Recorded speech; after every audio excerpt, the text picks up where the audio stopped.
ஸ்டாலின் அவர்கள் கொடுத்தது ரூபாய் 5000. இதைத் தொடர்ந்து 12,000 ரூபாயை அக்கவுண்டில் போட போகும் பிரதமர் மோடி. அமித்ஷா மீட்டிங்கில் கசிந்த தகவல்.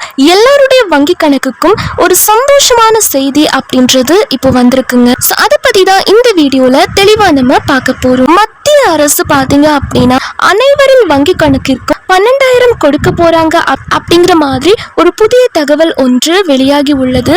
இதை பத்தி தான் இந்த வீடியோல தெளிவா நம்ம பார்க்க போறோம். நீங்க இப்பதான் டிடி தமிழ் அப்டேட்ஸ் சேனலை முதல் முறையா பாக்குறீங்க அப்படின்னா சப்ஸ்கிரைப் பண்ணாதவங்க இப்பவே சப்ஸ்கிரைப் பண்ணிக்கோங்க. அண்ட் கூடவே பக்கத்துல வர பெல் ஐகானையும் கிளிக் பண்ணி ஆல் அப்படிங்கிற ஆப்ஷனை செலக்ட் பண்ணி வச்சுக்கோங்க. ஸோ அப்பதான் நம்ம அடுத்தடுத்து போடக்கூடிய அனைத்து புதிய தகவல்களும் உங்களுடைய மொபைலுக்கு உடனே நோட்டிபிகேஷனா வந்து சேரும். அண்ட் வீடியோக்குள்ள போறதுக்கு முன்னாடி இந்த வீடியோ உங்களுக்கு பிடிச்சிருக்கு அப்படின்னா லைக் பட்டனை கிளிக் பண்ணி லைக் பண்ணிக்கோங்க. தமிழ்நாட்டில் நம்ம முதல்வர் மு.க. ஸ்டாலின் அவர்கள் மகளிர் உரிமை தொகை மூலமா மாதம் 1000 இயற்கை பேரிடர் நிவாரணமா 5000 வரையும் கொடுத்திருக்காங்க. இது மக்கள் மத்தியில பெரிய வரவேற்பு பெற்றிருக்கு. இப்போ அதே பாணியில மத்திய அரசும் ஒரு பெரிய தொகையை, அதாவது 12,000 ரூபாய் நேரடியா வங்கி கணக்குல போடுறதுக்கு வாய்ப்பு இருக்கு அப்படின்னு பொருளாதார நிபுணர்கள் வந்து சொல்லியிருக்காங்க.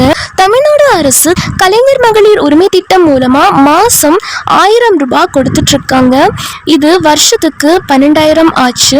அது மட்டும் இல்லாம மழை வெள்ளம் வந்தப்போ பாதிக்கப்பட்ட மக்களுக்கு நிவாரண நிதியா 6,000 வரைக்கும் சென்னை மற்றும் தூத்துக்குடி போன்ற இடங்களில் வங்கி கணக்கிலையும் கையிலையும் வந்து கொடுத்தாங்க. இந்த திட்டங்கள் எல்லாமே பெண்களோட பொருளாதார சுதந்திரத்துக்கு எவ்வளவு உதவியா இருக்கும் அப்படின்றது நமக்கு தெரியும். இதை பார்த்துட்டு தான் இப்போ மத்திய அரசும் இதே மாதிரி ஒரு யூனிவர்சல் ஸ்கீம் வந்து கொண்டு வரணும்னு யோசிக்கிறாங்க. 2026 பட்ஜெட் மற்றும் இனி வரப்போற தேர்தல்களை மனசுல வச்சு மத்திய அரசு ஒரு மாபெரும் திட்டத்தை கையில எடுத்திருக்காங்க. அதுதான் 12,000 ரூபாய். அமித்ஷா தமிழகத்திற்கு மேற்கொண்ட சமீபத்திய வருகை வரவிருக்கும் சட்டமன்ற தேர்தலை முன்னிட்டு அரசியல் ரீதியாக முக்கியத்துவம் பெறுகிறது.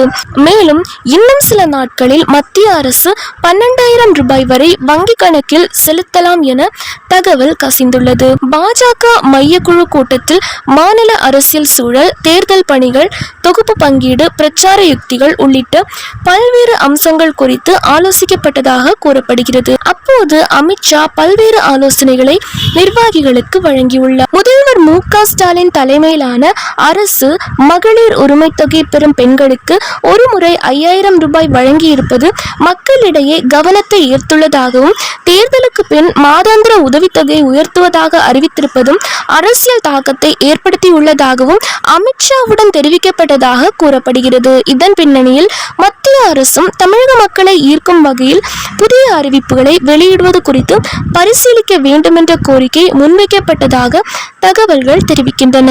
இத்தகைய அறிவிப்புகள் வெளியிடப்பட்டால் அது பாஜக மற்றும் அதன் கூட்டணிக்கு தேர்தலில் சாதகமான சூழலை உருவாக்கும் என ஆலோசனையில் கருத்து தெரிவிக்கப்பட்டதாக கூறப்படுகிறது.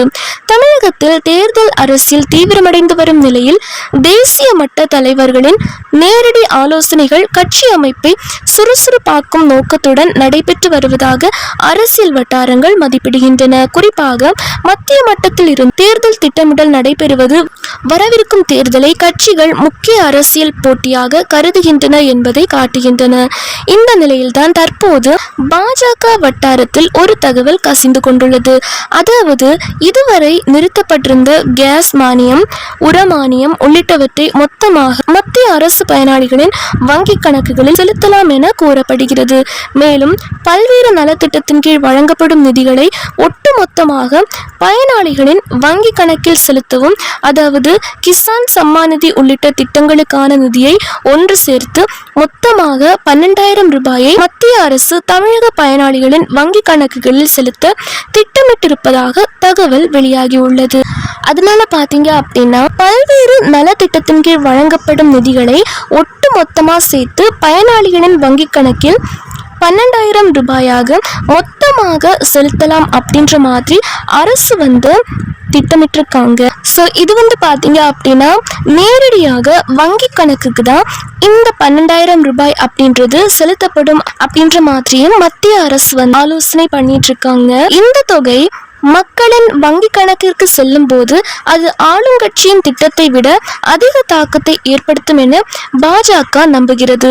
இது வெறும் தேர்தல் கால அறிவிப்பாக மட்டுமன்றி தமிழகத்தில் பாஜக வாக்கு வங்கியை உறுதிப்படுத்தும் ஒரு மாஸ்டர் ஸ்ட்ரோக்காக பார்க்கப்படுகிறது. தேர்தல் தேதி அறிவிக்கப்படுவதற்கு முன்பாக பிரதமர் நரேந்திர மோடி தமிழகம் வரும்போது இந்த வரலாற்று சிறப்புமிக்க அறிவிப்பை அதிகாரப்பூர்வமாக வெளியிட வாய்ப்புள்ளதாக அரசியல் வட்டாரங்கள் தெரிவிக்கின்றன. தமிழகத்தில் வலுவான கூட்டணியை அமைப்பதற்கும் அதிமுக மற்றும் திமுக ஆகிய திராவிட கட்சிகளுக்கு பலமான சவாலை அளிப்பதற்கும் இத்தகைய நிதி சார்ந்த அறிவிப்புகள் பாஜகவுக்கு கை கொடுக்கும் என எதிர்பார்க்கப்படுகிறது. கூடிய விரைவில் பார்த்தீங்க அப்படின்னா மக்களின் வங்கி கணக்கிற்கு 12,000 ரூபாய் அப்படின்றது நேரடியாக செலுத்த போறதா ஆலோசித்து வருகிறது. இதற்கான அதிகாரப்பூர்வ அறிவிப்பும் சீக்கிரமாகவே வெளியாகும் அப்படின்னு சொல்லியிருக்காங்க. இதற்கான ஒஃபிஷியல் அனௌன்ஸ்மெண்ட் அதிகாரப்பூர்வ அறிவிப்பு வெளியாச்சு அப்படின்னா அதையும் நம்ம சேனல்ல வீடியோவா போஸ்ட் பண்ணி உங்களுக்கு இன்ஃபார்ம் பண்றேன். அதை நீங்க தெரிஞ்சுக்கணும் அப்படின்னா இப்பவே நம்ம சேனலை சப்ஸ்கிரைப் பண்ணிக்கோங்க.